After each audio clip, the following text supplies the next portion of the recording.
fina. Acá fíjense, acá me muestra el albañil, en qué actividades está el albañil. En todas esas, replanteo, excavación, zapata, columna, cimiento, columna, viga, relleno, cubierta, losa, alivianada, escalera, capa aislante, muro, contrapiso, revoque, revestimiento, ¿ve? Entonces, yo tengo que cuidar que los rendimientos que he colocado, las productividades que yo he colocado a cada una de mis actividades y el personal que estoy colocando para cada una de mis actividades me cubra el presupuesto que voy a gastar por los días de trabajo que voy a tener, principalmente de trabajo de obra gruesa y de obra fina. Los trabajos de carpintero, electricista, gas domiciliario, eso es más sencillo porque generalmente se subcontrata. Yo le voy a decir al carpintero, oiga, señor carpintero, ¿cuánto me cobra por hacerme estas 12 puertas de la vivienda, estas puertas de primera? Y ya le doy todas las características. Ah, me va a decir, ya ingeniero, le voy a cobrar $3,200. Ah, buenísimo. ¿Cuánto tengo presupuestado acá? 4,537. Ah, me alcanza, estoy cubierto. Le voy a decir al electricista, oiga, señor electricista, en su proyecto está o en tu proyecto está, o si no lo hizo él el proyecto, cotizámelo este proyecto, ¿cuánto me vas a cobrar? Generalmente se hace eso, digamos, ¿no? Entonces el electricista me va a decir, ya, ingeniero, yo por este proyecto, con todas estas actividades, le voy a cobrar $2,100. Ah, yo tengo presupuestado 2,000, ah, me cubre perfecto. Y ya en la planificación, como sabemos que eso me va a cubrir, ya en la planificación únicamente lo ponemos como una actividad más, la parte de las instalaciones y la parte de pintura, por ejemplo. El pintor, generalmente también subcontratamos un pintor y el pintor se encarga de traer a su gente. Trabajamos de la misma manera. La verdad que conozco muy pocas empresas, máximo una o dos empresas que tienen pintores dentro de su planilla. ¿Por qué lo harán? No tengo ni idea, pero dentro de su planilla de proyectos seguramente son personas que vienen trabajando con ellos hace bastante tiempo, pero igual no dejan de ser subcontratos. No sé ustedes, a ver, los que construyen, cómo trabajan en esta parte de plomería, pintura, soldadura, vidriero. ¿Alguien que construye por ahí? El pintor ingeniero normalmente es el MacGyver de la empresa, es el que hace los arreglos cuando termina la obra y hay alguna fallita, por eso lo tienen en planta. Exactamente. ¿No? Y después los otros vienen trabajando de años con uno. Así es. Pero yo estoy seguro que a ninguno de ellos lo tienen planilla con beneficio, con todas esas cosas, ¿no es cierto? No, no lo tienen. Son subcontratos que se manejan y con los cuales nosotros podemos llegar siempre a un arreglo, incluyendo el pintor, porque el pintor generalmente cobra 8, 9, 10 bolivianos el metro cuadrado, entonces ya nosotros le pasamos los materiales, compramos nosotros los materiales. Hay otras empresas que si contratamos una empresa de pintura, ellos trabajan obra vendida, ya es un subcontrato, y eso nos beneficia a nosotros porque nos ayuda a que en el presupuesto ya tengamos establecido el monto exacto que vamos a ganar. No sucede así en la parte de mano de obra directa, porque en la parte de mano de obra directa, nosotros lo que presupuestamos en el proyecto, cuando no usamos contratistas, tengo que ser muy, muy enfático en esta situación, porque cuando nosotros no utilizamos un contratista y trabajamos con mano de obra directa, lo que presupuestamos son jornales. Y un jornal de albañil o un jornal de ayudante tiene su precio o sus días, ¿me entienden? Por eso es muy importante hacer primero la planificación y ver cuántos días de maestro albañil estoy trabajando, cuántos días de maestro ayudante. Si tienen fierristas o si tienen encofradores, que generalmente son más caros, hay que ver cuántos días y cuántos días de maestro encofrador y cuántos días de maestro albañil se van a pagar para que todo esto lo tomemos como un global y en nuestra planificación sepamos directamente cuántos días de albañil, cuántos días de ayudante, cuántos días de encofradores, cuántos días de fierrista vamos a utilizar en obra. Entonces, vuelvo al comienzo otra vez. Preparamos el listado de actividades, cómputos métricos. Los cómputos métricos, cuando el proyecto es grande, cuando el proyecto merece que hayan otras herramientas, otros proyectos, entonces tenemos que armar los cómputos métricos, el presupuesto con todas las actividades y de ahí elaborar la planificación. De esa planificación vamos a sacar los días que va a durar el proyecto y nos tiene que votar los días que vamos a utilizar de maestro albañil, de ayudante, de fierrista, encofrador y comparar, y ese costo, no comparar, ese costo, ingresarlo y distribuirlo en cada una de las actividades de obra gruesa y de obra fina que se vayan manejando para que me cuadren los días. Obviamente tenemos que tener un colchón, llamémoslo así. Entonces, de esa planificación voy a dar otro ejemplo. Vámonos a cimiento de hormigón armado, este de acá. Cimiento de hormigón armado, son 3 metros cúbicos. Por experiencia, cimiento de hormigón armado, 3 metros cúbicos, un cimientito de viga T. Ese cimientito me va a durar, lo voy a terminar completo, los 3 metros cúbicos, en 4 días. Con fierrista, con todo. Entonces, esos 4 días, recuerden que la productividad, voy a dar doble clic acá, productividad es la unidad versus la hora. Entonces, si yo eso lo voy a terminar en 4 días, tengo que dividir 3 metros cúbicos dividido entre 4 por 8. 8 son las 8 horas diarias que vamos a tener. Entonces, si es así el tema, dividimos los 3 días dividido entre 4 por 8, 32. Y esa va a ser la productividad. ¿Qué significa esta productividad? 0.094. Yo voy a terminar 0.09. Para esta actividad estoy utilizando una productividad de 0.094 metros cúbicos por hora. Entonces, aceptar y ya de ahí nosotros le damos las cuadrillas, rendimiento. Nos vamos aquí. Para esta productividad de acá, ¿cuánta gente voy a utilizar? Bueno, yo para lograr esos 4 días en el vaciado de cimiento, yo voy a utilizar 3 maestros. ¿Y cuántos ayudantes? Voy a utilizar unos 3 ayudantes. Aceptar. Y ya automáticamente el Quark me saca los rendimientos que vamos a trabajar de acuerdo a la productividad que nosotros estemos calculando para esa obra. El profesional que tenga ya mayor conocimiento de su gente, mayor experiencia, ya años trabajando con su personal, va a decir, bueno, yo este cimiento, estos 3 metros cúbicos no lo termino en 4 días, lo termino en 2 días. Bueno, ya de ahí tiene para sacar su productividad y en función a esta productividad ya organizar con cuánta gente lo va a terminar en 2 días.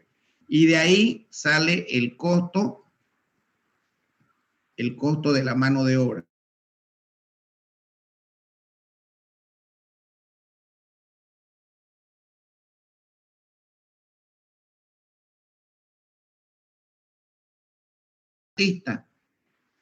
Entonces, ahí el contratista facilita la cosa porque el contratista le va a decir, ya ingeniero, yo le voy a presupuestar su casa. Entonces uno le entrega los ítems y por cada uno de los ítems que uno tenga en su presupuesto, el contratista le va a ir poniendo su precio. Hablando de mano de obra. Entonces, ese es un buen punto de partida. Los que recién están empezando a presupuestar no deberían preocuparse o darle mucho énfasis primero en estos rendimientos iniciales. Ingeniero, Lo que debe, dígame. en ese caso, ya solamente aparecería el albañil, ya no ayudante, porque sería un subcontrato nomás, ¿no? Exactamente. En ese caso, estamos hablando de albañil. Ya, si estamos trabajando 100% con contratista, el tema del ayudante lo tendríamos que eliminar y solamente manejaríamos el tema de albañil. Pero aquí viene la situación. Trabajemos o no trabajemos con contratista, lo que siempre tenemos que hacer o se tiene que hacer es, si uno no va a poder tener el tiempo de hacerlo, uno debería contratar una persona aparte que se encargue de tomar los tiempos de todos los trabajadores que está utilizando el contratista, para que nosotros vamos armando nuestra base de datos de productividades de la gente o de la cuadrilla de gente que está haciendo, que se está armando en cada etapa de la obra. Un Eso apuntador. es exactamente, un apuntador se le llama. Con ese apuntador, con los datos que nos refleje ese apuntador, nosotros vamos a tener obra por obra los datos de productividades que nos va a servir para alimentar nuestra productividad estadística del CUARC. Ahora les doy un dato más. Ustedes podrían a su apuntador que les vaya entregando todos esos datos y esos datos registrarlos en una planilla de Excel, cosa que ustedes tengan por actividad en su planilla de Excel, tengan los datos de la gente con la que están trabajando por cuadrilla, esta productividad de acá, porque con seguridad que esta productividad me va a variar de una obra a otra, con seguridad.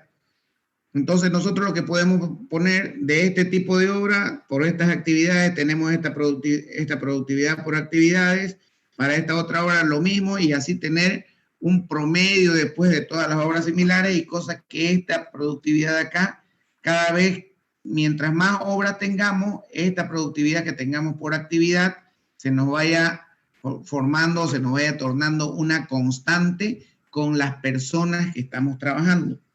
¿Se entiende? Entonces, esa debería ser la metodología de una persona que recién está iniciando o recién está comenzando a trabajar en este proyecto. Les entrego un dato, no sé si usted, arquitecto, Ivo, o cualquiera de los que están construyendo, manejan este tipo de datos, pero más o menos un dato estadístico que yo manejo es más o menos 0.02 meses por metro cuadrado de construcción. ¿Qué significa eso? Que si yo tengo una casa de 360 metros cuadrados, 360 por 0.023, pongámosle, más o menos esa casa la tendría que terminar en 8 meses. Ese es un dato que aproximadamente yo lo manejo en cuestión de proyectos de vivienda. Entonces yo ya más o menos sé a grosso modo, sin pelarle por mucho, que una vivienda con un 0.02, ya yo lo manejo el tiempo en meses, cuánto tiempo aproximadamente va a durar esa obra. ¿Por qué? Porque ya yo conozco la gente con la que estoy trabajando, ya yo tengo llamémosla mis cuadrillas formadas junto con el contratista, porque sí trabajo con contratista. ¿Se entiende? Bien. Entonces, con ese índice que les acabo de dar, ojo, y por favor, yo siempre recalco en esto, No es una norma, no es una ley. Vuelvo a insistir, depende mucho del personal con el que estén trabajando. Entonces, yo ya, como les digo, les vuelvo a repetir, yo ya conozco la gente con la que estoy trabajando, ya son varios años que estamos trabajando con ellos, y de ahí no le pelo, o sea, si me viene una casa con 400 metros cuadrados, 400 metros cuadrados por 0.023, pongámosle, 400 por 0.023, esa casa me va a tardar aproximadamente unos 9 meses de construcción.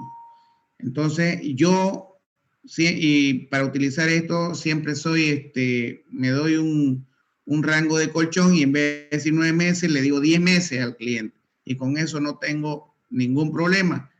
Y hay veces que le digo, va a durar 10 meses y lo hago en 8, el cliente me dice, ucha, ingeniero, es un tipazo, usted le salen al pelo sus planificaciones, su trabajo. Entonces, pero todo eso ya lo da la experiencia. Me imagino que ustedes tienen esa misma forma de trabajar, arquitecto, no sé, o alguien de los que construye, por favor, me gustaría que opine. La verdad que con mi contratista nos miramos como esos lobos cuando están de ida a cacería y la sabemos todas y directamente decimos 8 y 10 meses.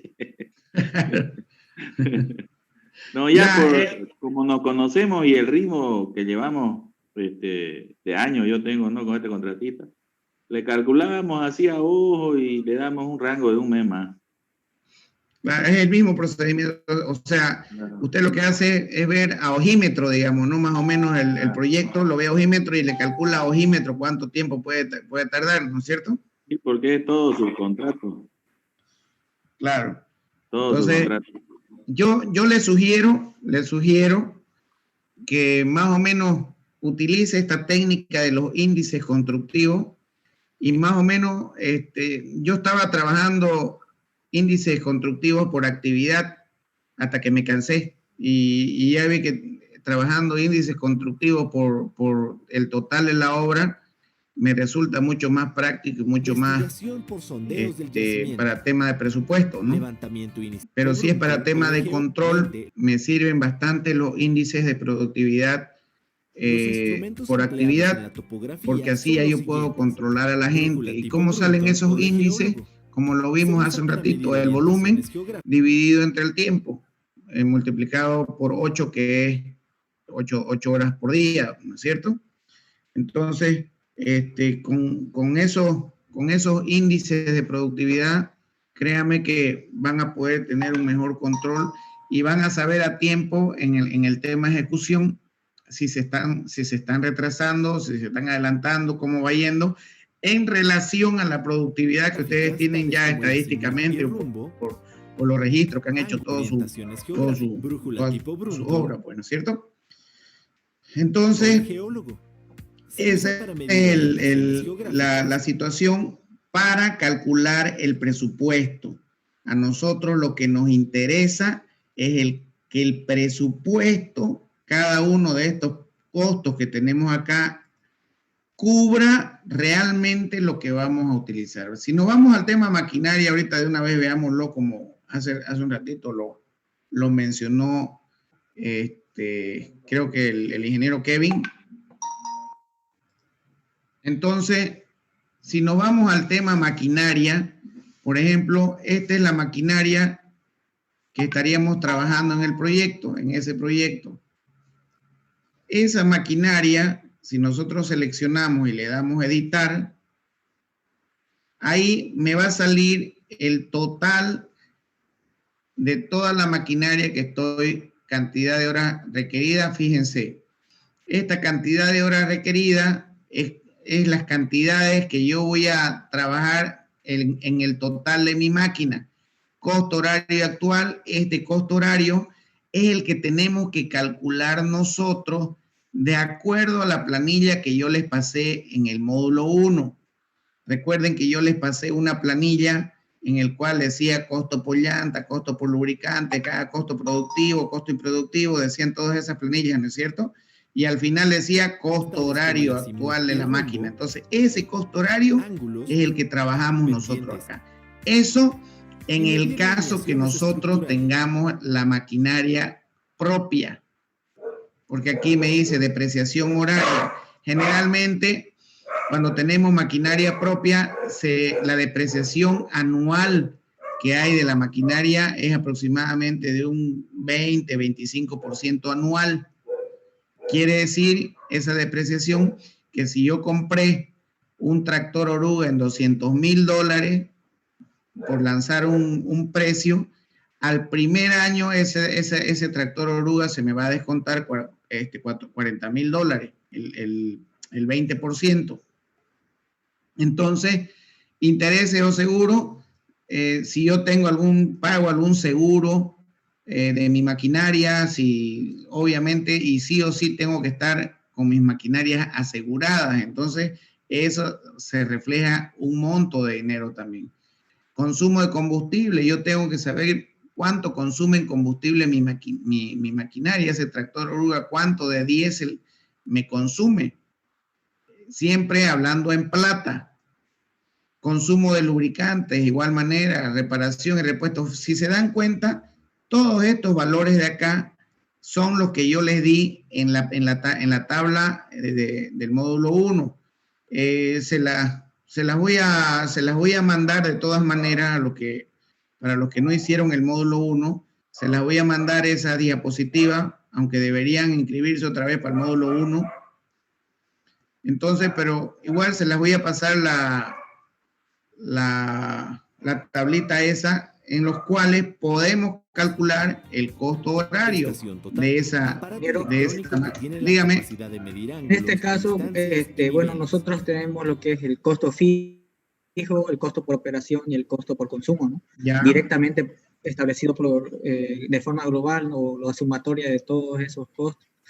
Ahora, pero en esto está desglosado, ¿no? Porque si bien es cierto, por el costo por consumo, ahí entraría lo que es el costo por lubricantes o el costo por llanta. Ahora, dense cuenta ustedes una cosa, que si yo modifico acá algo, por ejemplo que sea 2.5, fíjense cómo me modifica el costo horario. Aquí ya directamente reposición de llanta que sea 7. Fíjense que ya me modifica el costo horario automáticamente. Este costo horario yo tengo que comprobarlo, porque no, les vuelvo a decir algo. Si nosotros tenemos un programa buenísimo como el Quark, o malísimo, como quieran llamarlo, o trucho, como quieran llamarlo, pero si nosotros le metemos basura a este programa, nos va a reflejar basura. Nosotros, todos estos números que tenemos acá, tenemos que tener una base de datos en Excel que refleje exactamente lo que sucede en la vida real. Eso no lo hace el Quark.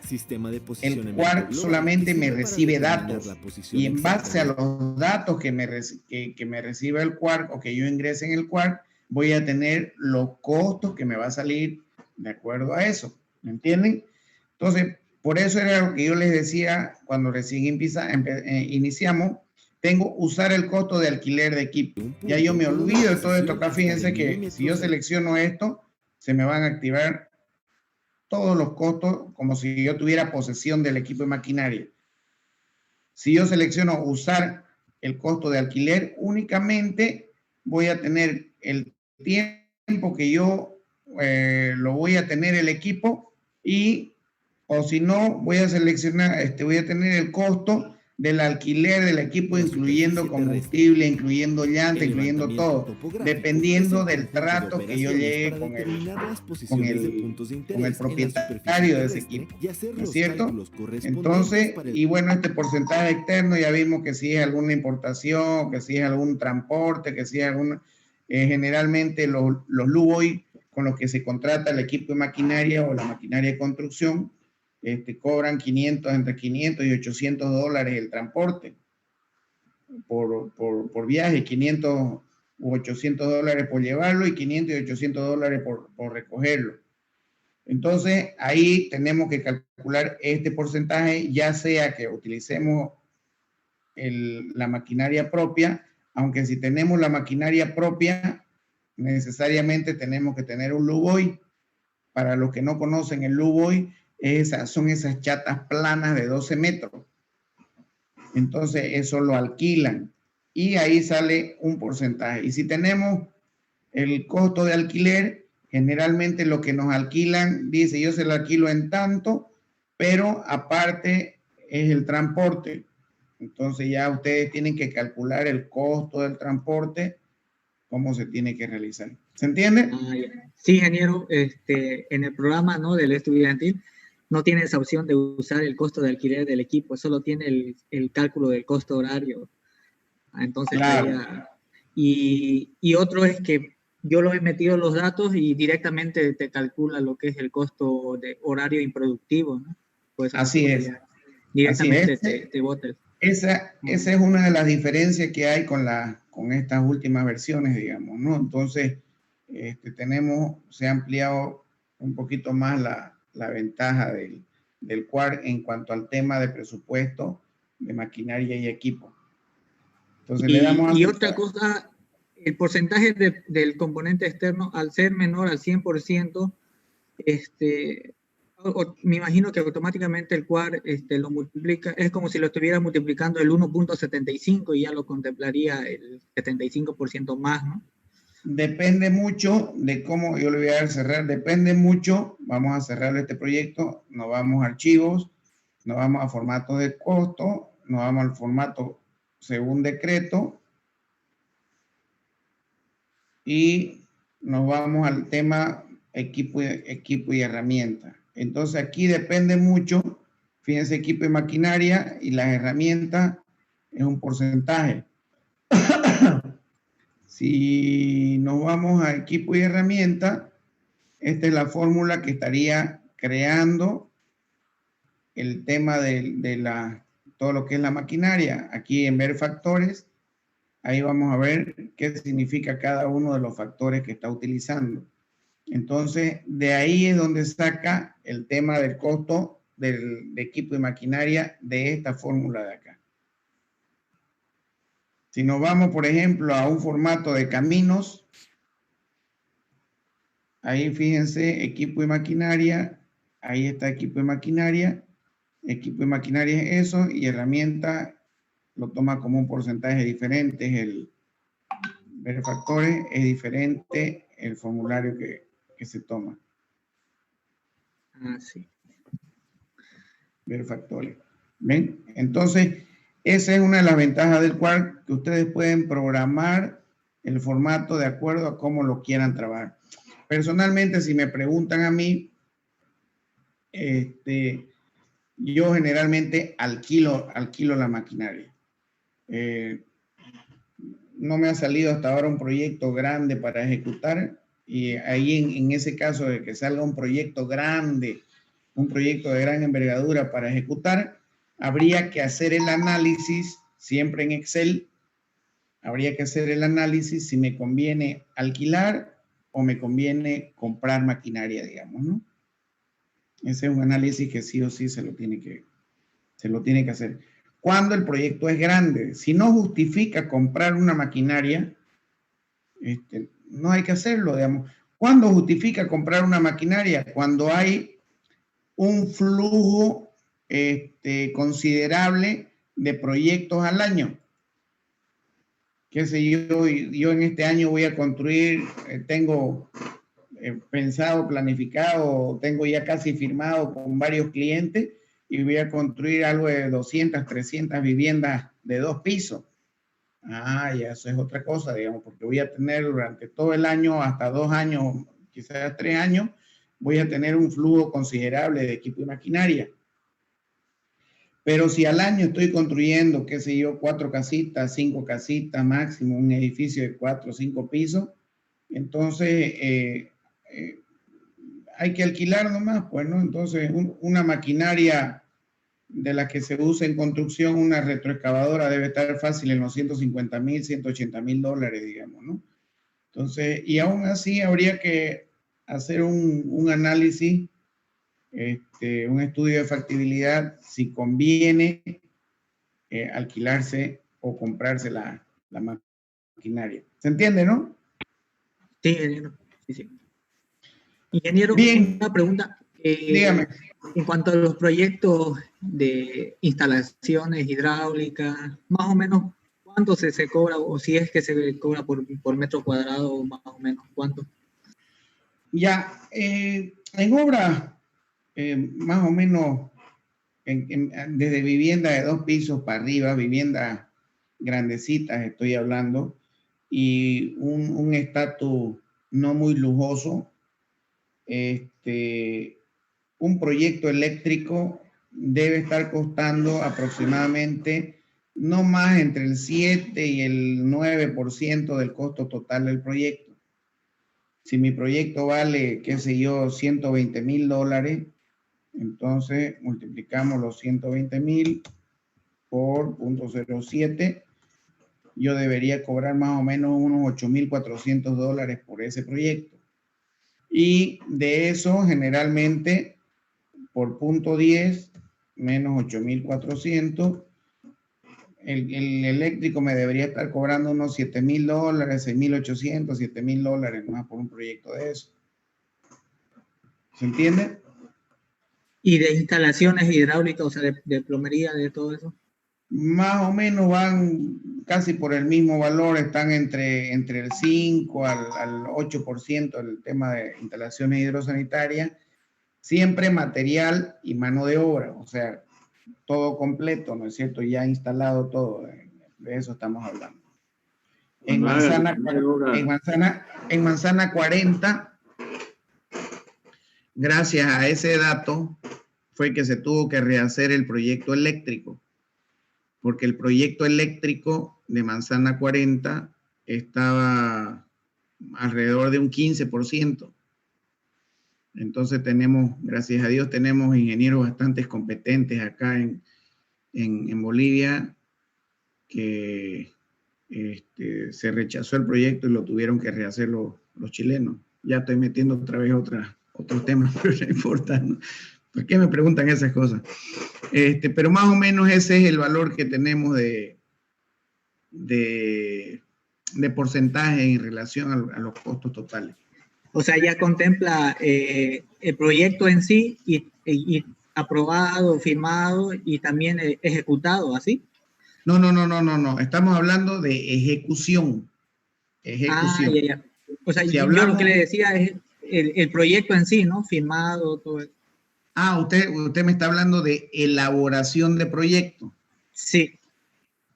Más o menos los precios de elaboración de un proyecto eléctrico debe estar entre 0.80 hasta $1 por metro cuadrado, más o menos. Lo mismo es para instalaciones hidráulicas, ¿están entre ese rango? Sí, lo mismo, 0.80 a $1 por metro cuadrado, más o menos. Y el proyecto estructural, estoy cobrando $6, yo por si a alguien le interesa. ¿No? No, el proyecto estructural más o menos depende mucho del tipo de proyecto. Si es grande el proyecto puede estar hasta en $1, $1.20 más o menos. Si es pequeño el proyecto, por ejemplo, para una casita de 300, 400, 500 metros cuadrados, lo mínimo que se cobra en un proyecto estructural son $500, $600, digamos, es lo mínimo. Menos de eso ya es pérdida de tiempo ya. Y para proyectos mayores, entre 400, 500, 600 mil metros, se debe estar cobrando un proyecto estructural alrededor de 1.80 a 2.20 dólares por metro cuadrado, aprox. Depende mucho el tipo de proyecto, depende mucho de los arquitectos que quieran hacerlo hacer a uno, digamos. Entre $1 y $2 entonces su promedio, ¿no? Más o menos. En mi caso, van a disculpar, voy a vender mi charque ya. En mi caso, por ejemplo, yo me encargo de la elaboración de todos los proyectos, desde el hidrosanitario, eléctrico, gas domiciliario, estructural, aire acondicionado, todos los proyectos. Y más o menos el costo con cada uno de ellos coordinado, porque también hay que hacer la coordinación de los proyectos. Entonces hay que sobreponerlo el hidrosanitario con el eléctrico, hay que trabajarlo. Ahora ya está muy de moda el tema BIM, Entonces, con el tema BIM, nosotros lo aglutinamos los proyectos en el Revit, lo hacemos una sola maqueta y ahí revisamos que no hayan interferencias de tubería, que no haya interferencias de ductos, que no haya los de aire acondicionado con los eléctricos y todas esas cosas. Bueno, todo ese trabajo se lo hace y más o menos con todo eso, más los cómputos métricos, más todo, sale alrededor de $4.50 a $6, depende mucho del tipo de proyecto. El global de todo, digamos, ¿no? Estoy anotando su nombre, ingeniero. Ah, bueno, mi número telefónico es... Bien, jóvenes, dígame. Está buena la opción esa, ingeniero, con coordinación. ¿Cobran más caro que el ingeniero? ¿Perdón? Los arquitectos cobran más caro, ¿no es verdad? Los arquitectos están cobrando, no me va a dejar mentir ahorita el arquitecto Ivo, están cobrando de acuerdo a su arancel, la mayoría de los arquitectos. No, imposible. Imposible, porque es carísimo, los aranceles claro. son muy caros. Sí, yo siempre cobro la mitad de eso. ¿Y cómo hace para la aprobación de su proyecto? Porque allá le toman de acuerdo a su arancel, le cobran allá el 5% de su arancel le cobran, ¿no? Es el 5.5 del arancel por metro cuadrado, pero no es mucho, le cuento, ¿no? Pero el cliente no va a pagar, imagínense, $12 por metro cuadrado de una vivienda, es imposible. Es carísimo. Claro. Nosotros cobramos $1, ¿no? Yo no estoy vendiendo mi char, que estoy vendiendo cuñapé ahorita más chiquito.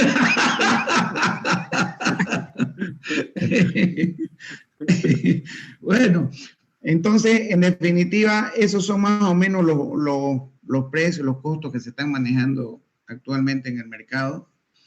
Y en función a eso ya es que se empieza el tema. Por ejemplo, un trabajo bonito que tuve, que me salió muy bonito, fue el tema de la nueva terminal de Cochabamba. No sé si han escuchado esa nueva terminal. No, ingeniero.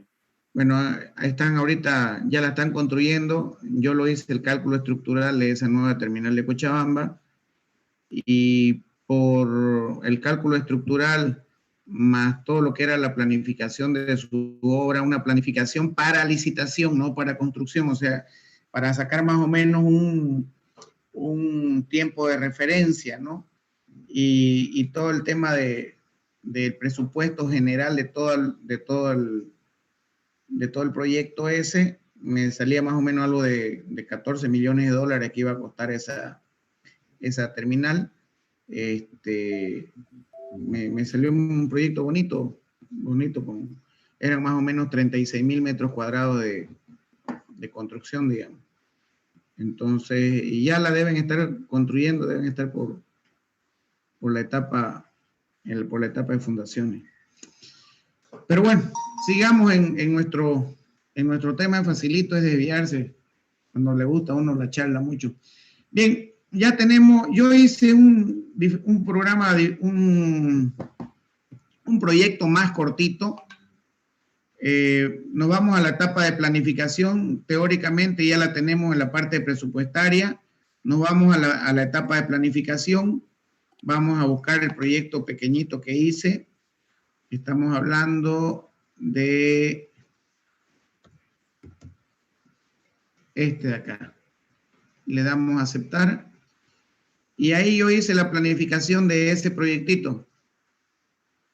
Estamos hablando de una construcción en serie. Por eso, si se fijan, dice construcción de 60, ¿dónde estamos acá? De 60 viviendas. Pero vamos a hacer, por ahora vamos a hacer de cuenta como si se tratara una sola vivienda.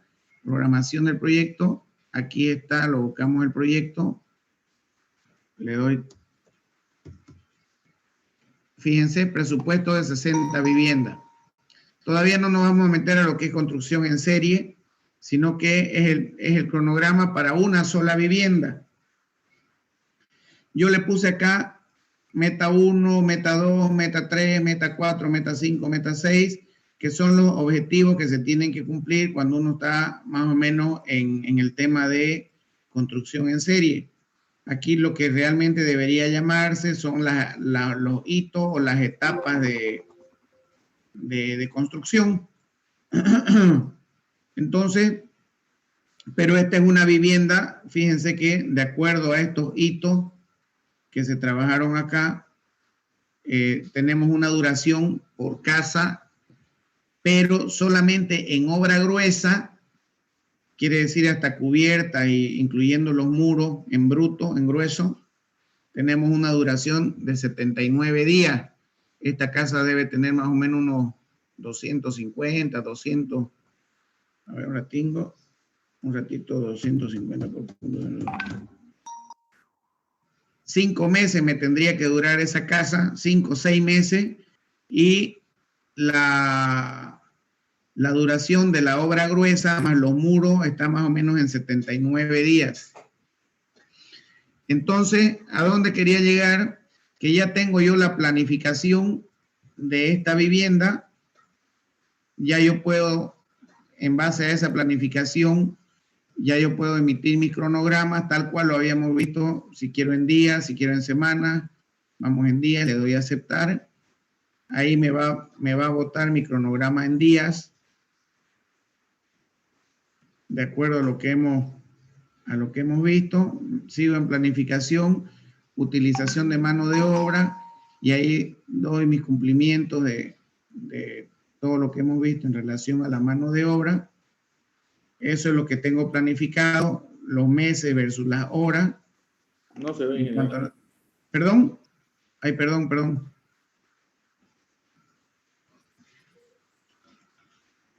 Ahí está. Entonces, eso es lo que tengo planificado. Y ya todo en el Quark, automáticamente una vez yo tengo ya la planificación, recuerden que estamos hablando únicamente de planificación.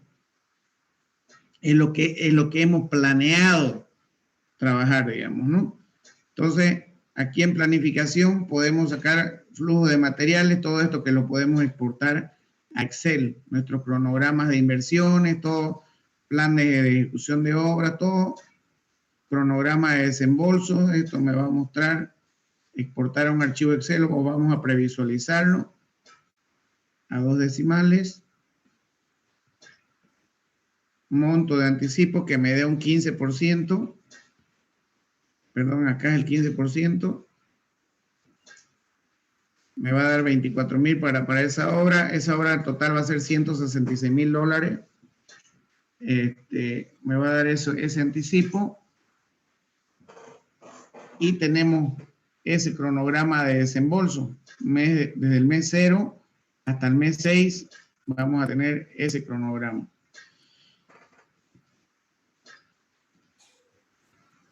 Ahí está. Entonces, ya cuando yo ya tenga toda la planificación de mi obra, vamos a tener ahí. Ahora viene la ejecución de mi proyecto. Me voy a adelantar un poquito. ¿Se recuerdan el otro día que no podíamos meter los datos aquí en costos, que no me dejaba el programa, se me colgaba, había un problema de fechas que no sabíamos qué significaba todo eso? Pues ahora ya sé. Resulta de que en el Quark no podemos realizar este tipo de trabajo de costos mientras el proyecto no se esté ejecutando. ¿Qué significa eso? Nosotros teníamos como fecha de inicio de nuestro proyecto que estábamos viendo esa vez el 24 de agosto. Y recién hoy día recién es 19 de agosto. O sea, el Quark no permite ingresar este tipo de costos mientras no inicie la construcción realmente. Entonces, yo si quiero hacer un ejercicio para mostrar todos los menús que tenemos acá, tengo que meterle una fecha al proyecto que sea menor a la actual, menor al 19 de agosto, para poder hacer un ejercicio. Si yo en mi planificación le digo a mi proyecto, oiga señor, usted va a empezar el 24 de agosto con seguridad voy a poder hacer la planificación, voy a poder inventarme una ejecución, porque me lo va a permitir, lo vimos el otro día, pero cuando hagamos el tema costos, no me va a permitir una cantidad, pero no me va a permitir el programa porque estamos trabajando con esta fecha. El proyecto recién comienza el 24, por lo tanto nosotros estamos ahorita a 19. Entonces, toma en cuenta el cual, si nosotros, vamos a probar ahorita con otro material, a ver, buscar material, cemento Portland, buscar ítem, zapata de hormigón. Ahora aquí vamos a dar 2 bolsas. ¿Ven? La fecha no puede ser menor a la fecha de inicio definida, ¿verdad? Entonces, ¿por qué razón? Lo estamos viendo que el proyecto recién va a empezar el 24 y nosotros tenemos como fecha definida la fecha de hoy por defecto. Entonces, si nosotros en nuestra planificación le decimos que empezó el 1 de agosto, solamente el 3 de agosto, aceptar, ahí se me va a venir todo al 3 de agosto. Si nos vamos a costos, movimiento de materiales, salida de materiales, es ese mismo proyecto, aceptar, y ahí le damos adicionar, número 1, como el proyecto empezó el 3 de agosto, hagamos de cuenta que mantengamos esa fecha, buscamos material, cemento Portland, buscar, le damos en zapata, y aquí le damos 2 bolsas, le damos a aceptar. Y fíjense que ya me acepta la salida del material. Y así yo puedo registrar, de acuerdo a la fecha que esté saliendo. Recuerden que este tema de costos es para el control presupuestario de la obra. O sea, la obra ya ha tenido que iniciar y para eso se fija mucho en las fechas que nosotros tengamos. Entonces, eso me adelanté un poquito, me salté la parte de ejecución. En la parte de ejecución nosotros tenemos la administración del proyecto. Aquí seleccionamos o le damos a adicionar qué proyecto vamos a querer o qué proyecto está ejecutándose ya. En este caso estamos en esta vivienda de acá. En la parte de ejecución me va a pedir el anticipo. ¿Qué anticipo quiere? Si le damos el 15% de anticipo, si pedimos, entonces ahí me lo calcula directamente el 15% de anticipo. Si yo quiero modificar algo del proyecto, si me lo permiten los inversionistas, los propietarios o el supervisor de obra, oiga, ¿sabe qué? Mire, aquí yo tengo este valor proyectado, pero yo estos volúmenes los saqué directamente de plano y con eso presupuesté. Por favor, necesito hacer algún cambio. Entonces yo selecciono, replanteo, y no son 150, entonces le doy modificar. Y ahí en vez de que sean 150, son 200 metros. El precio unitario se va a mantener el mismo, y fíjense, aquí me va a cambiar a 200 metros. Entonces ya me toma el proyecto como un volumen nuevo contratado.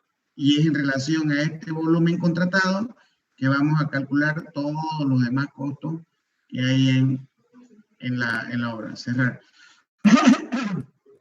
Ver detalle del proyecto, selecciono el proyecto, le doy ver detalle y me va a mostrar absolutamente todos los volúmenes. Fíjense que aquí ya me muestra los 200 metros ya modificados.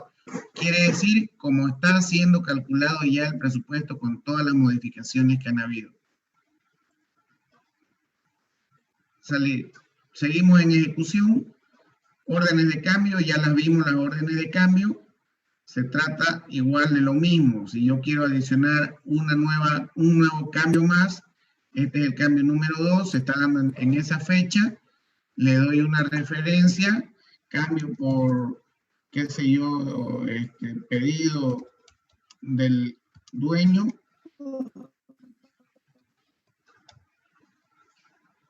Entonces, ¿es una orden de cambio o es un contrato modificatorio? ¿Qué significa un contrato modificatorio? Esto o esto. Orden de cambio es si el dueño me dice, no, ingeniero, yo no quiero que usted me lo haga con vaciado de losa convencional, yo quiero que me utilice hormigón premezclado. Bueno, ya es una orden de cambio, se hace la solicitud de orden de cambio y se la presenta y listo. Pero si es un contrato modificatorio, ¿qué quiere decir ese contrato modificatorio? Por ejemplo, si yo calculé mi presupuesto con una losa de viguetas complemento 2 y complemento 16, y viene el dueño y me dice, ¿sabe qué, ingeniero? La verdad yo no tengo mucha confianza, usted podrá ser lo mejor de los calculistas del mundo, pero yo más fe tengo a una losa llena. Ah, señor, está bien, podemos cambiar siempre y cuando modifiquemos el presupuesto en relación a los volúmenes, en relación a la mano de obra, en relación a todo. Entonces, ahí se puede, o si no, ¿sabe qué, ingeniero? Esta columna de hormigón armado yo la quiero metálica. Ya ese cambio tiene que ir reflejado en algún documento porque me va a modificar el presupuesto que se ha presentado y tiene que ser un contrato modificatorio, un documento de modificación de presupuesto. Entonces, este cuarto me da las dos opciones que en realidad lo único que me varían son las condiciones, porque esta orden de cambio es cambiar un material por otro. Pero ya este contrato modificatorio es adicionar ítem, eliminar ítem o adicionar o eliminar el sistema constructivo. Algo que me modifique completamente el presupuesto. Entonces, pongamos que sea una orden de cambio, le doy a aceptar. Dígame. Ambos tienen que ir en el libro de orden, ¿no? Sí. Para las personas que no tienen experiencia en obra todavía, en todas las obras existe un libro de órdenes. Gracias, ingeniero Kevin, por su observación, me estaba olvidando de eso. En todas las obras existe lo que se llama libro de órdenes. ¿Cuál es el procedimiento que se debe realizar? Una vez se firmó contrato, en el contrato dice, lo vamos a ver en el tercer módulo, vamos a estudiar cláusula por cláusula, vamos a ver de un contrato real. Entonces, en el contrato dice, una vez firmado el contrato, el propietario o la supervisión o el inversionista, quien quiera que sea el dueño de la obra, tiene que entregar la orden de proceder por escrito. Una vez entregada la orden de proceder, el contratista debe habilitar el libro de órdenes en obra. Entonces, ¿qué es el libro de órdenes? Es la parte, el nexo de comunicación de todo lo que pasa en la obra entre el contratista y la supervisión. Entonces, cuando se firma el contrato y el propietario o el supervisor da la orden de proceder al contratista, el contratista va a la librería, perdón que lo diga así tan detalloso, pero necesito que todo el mundo lo entienda, va a una librería o al mercado o a algún lugar donde vendan libro de órdenes, lo compra el libro de órdenes y lo lleva a la obra. En la primer plana de ese libro de órdenes, que es un cuaderno más o menos de unas 200 hojas, que trae sus copias, trae 3 copias, trae un original y 2 copias. El original... Tiene que notariar. Claro, tiene que notariarlo, ¿verdad? Me está olvidando de eso. Lo compra el libro de órdenes el contratista, lo lleva a una notaría con el contrato, tiene que llevar una copia del contrato para que el notario vea que la obra es real, Entonces, el notario lo habilita el libro de órdenes y ese libro de órdenes notariado lo lleva a la obra. En la obra, en la primer plana, siempre van a inscribir, se abre el libro de órdenes en tal fecha, en la presencia de tales personas en representación de la constructora, firman y podrán modificar, o podrán anotar o registrar en el libro de tales personas.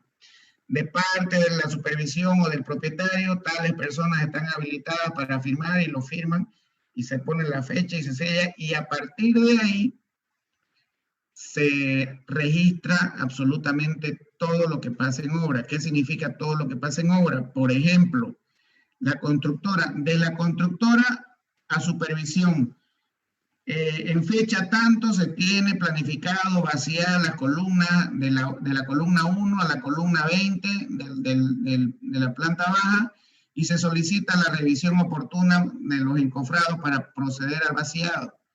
Entonces viene el supervisor, lee ese mensaje de la contratista en el libro de órdenes y el supervisor está comunicado, está avisado que tiene que revisar esas columnas que van a ser vaciadas. Una vez revisó el supervisor esas columnas y no hubo ninguna observación, registra en el libro de órdenes, se revisaron las columnas tanto a la tanto, sin observaciones puede proceder al vaciado. O si hay algún tipo de observación, se comunica a la empresa constructora que los encofrados de tal columna a tal columna no cumplen los requisitos de las especificaciones técnicas o no cumplen, por favor corregir, y en cuanto se corrijan se procede al vaciado. ¡Pum!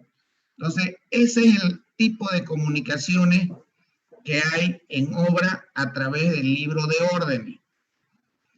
¿Se entiende? Bien. Sí, se entiende. Y también no se puede proceder a una actividad si no está firmada por el supervisor también, ¿no? Exactamente.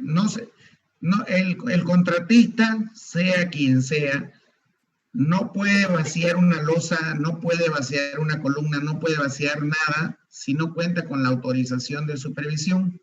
¿Por qué con la autorización de supervisión?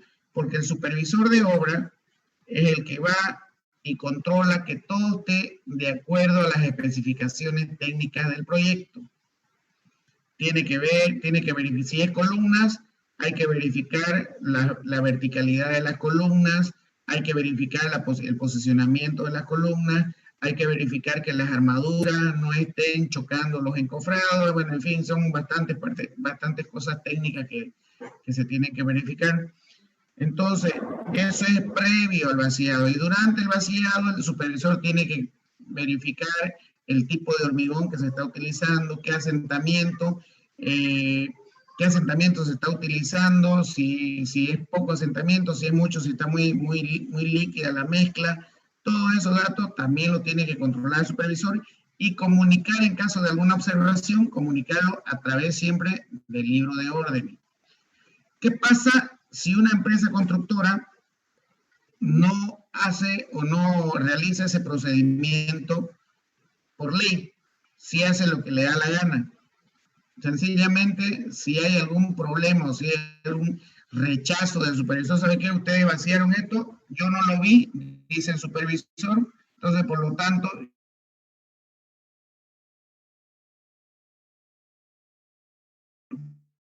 yo no puedo aceptar, no vi, puedo decirle, ¿saben qué, señor? Demuelan eso porque yo no vi cómo se hizo, ni siquiera lo revisé, y lo escribo también a través del libro de órdenes. Supervisión no aprueba el vaciado de ese elemento estructural o de esa losa, lo que sea, por lo tanto se solicita a la empresa constructora la demolición de ese elemento por falta de comunicación. Entonces, la constructora está obligado por ley a demoler si es necesario y hacer lo que diga por eso es necesaria la comunicación a través del libro de órdenes.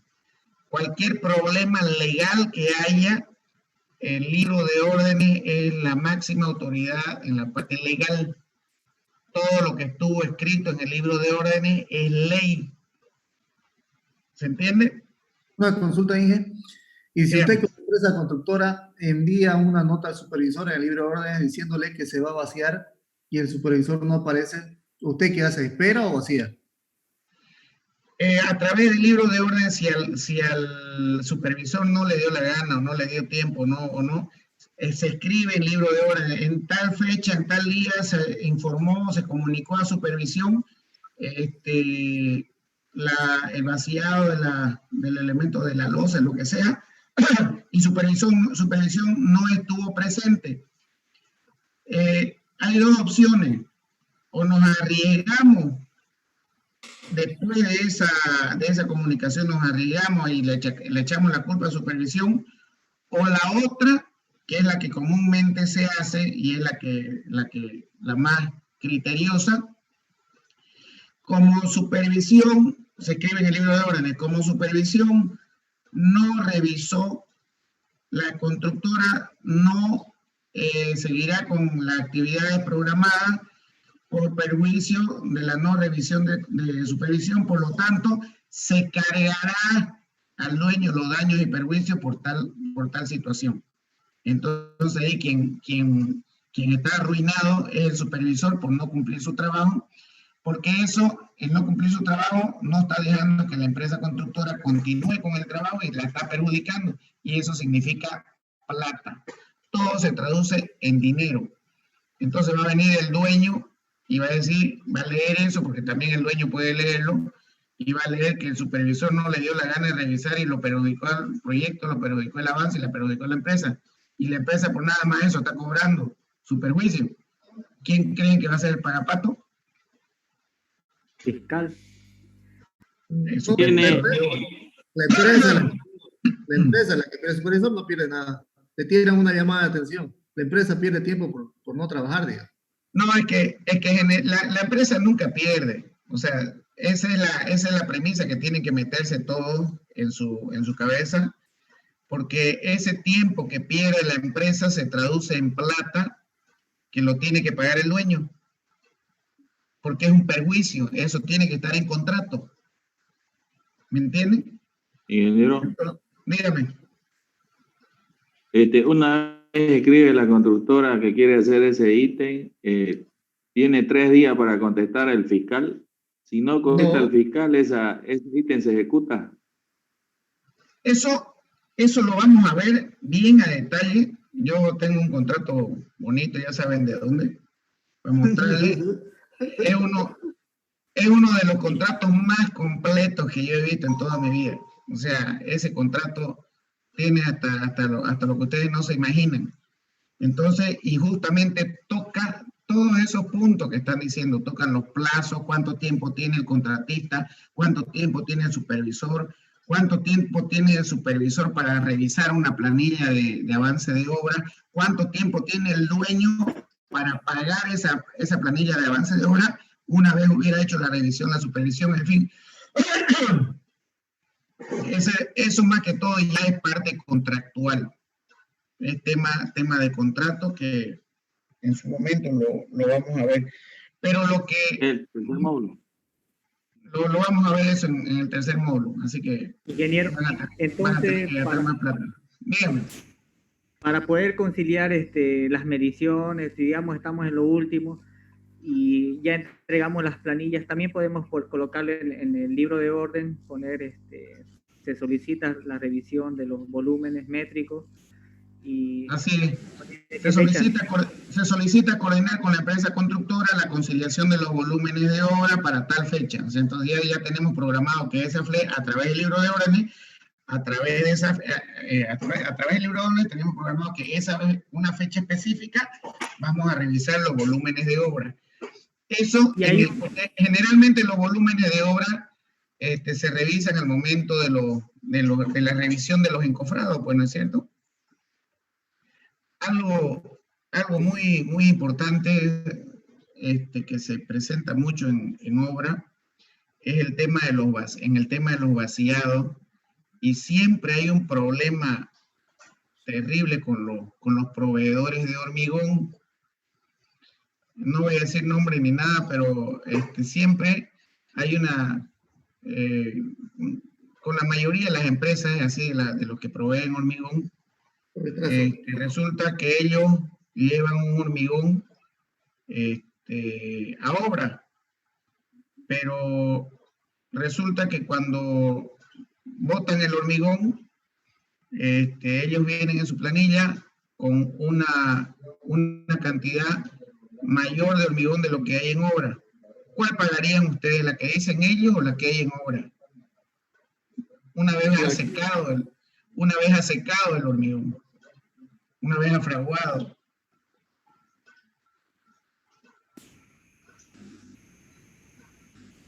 ¿Se paga la que dicen ellos? En realidad, y eso para los que construyen, es un punto que tienen que tener bastante cuidado, porque muchas veces el hormigón que ellos dicen, que los proveedores dicen, no es el que está en obra. Eso se lo pudo comprobar en varias obras en las que he estado presente, y hay que tener mucho cuidado, y al final uno dice, 2 cubos, 3 cubos no es nada, 4 cubos no es nada, pero cuando van sumando y sumando, estamos en una obra grande, de 2 cubos en 2 cubos en 2 cubos, al final se hacen variados cubos, nomás los que nos están cobrando de más.